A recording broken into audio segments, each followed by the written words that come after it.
راځئ چې په الماني ژبه باندې مهمه جمله زده کړو دوستانو. لاندې خالي ځای تاسو ډک کړئ.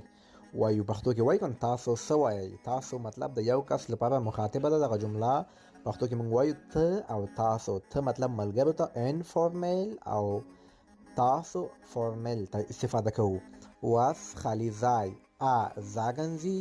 Was خالی ځای B sagst Sie. was خالی ځای C sagen Sie. کوم یو صحیح لغت ده تاسو کولی شئ دلته ولیکئ. زه به هم درته په آخر کې د دې صحیح جواب لیکم.